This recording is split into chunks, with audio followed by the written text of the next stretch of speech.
7 नवंबर 1876 वो तारीख जब बंगाल के कांतलपाड़ा गांव में एक रचना लिखी गई जो आजादी की लड़ाई का जय घोष बन गई, हमारे देश का राष्ट्रगीत वंदे मातरम। लेकिन क्या आप जानते हैं कि जिस वंदे मातरम को हम और आप स्वरबद्ध करते हैं यानी गाते हैं, वो आधा हिस्सा है, उसका एक हिस्सा आजादी से पहले ही काट दिया गया था।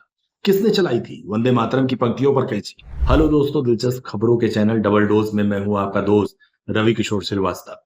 आप सबों का समर्थन इसी तरह हमारे साथ बना रहे, इसी कामना के साथ बढ़ते हैं एपिसोड की ओर कि आखिर 1947 देश के बंटवारे से पहले वंदे मातरम का बंटवारा क्यों हुआ था। पीएम मोदी ने वंदे मातरम की पंक्तियों को हटाए जाने का मुद्दा उठाया तो देश भर में बहस छिड़ गई।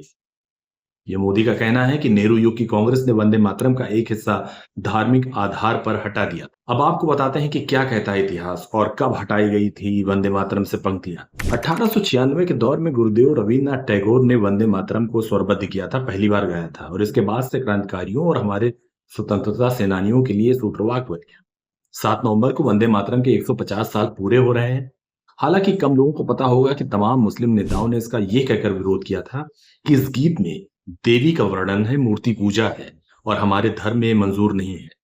ये बात आजादी से पहले की है। तो इसको लेकर मिलिंद प्रभाकर अपनी किताब वंदे मातरम में लिखते हैं कि शुरू में खुद मोहम्मद अली जिन्ना भी वंदे मातरम के प्रति आदर भाव रखते थे और गायन के समय खड़े न होने वालों पर गुस्सा जताते थे। लेकिन रिपु शब्द को लेकर मुस्लिम लीग और कुछ मुस्लिम संगठनों ने विरोध जताया था।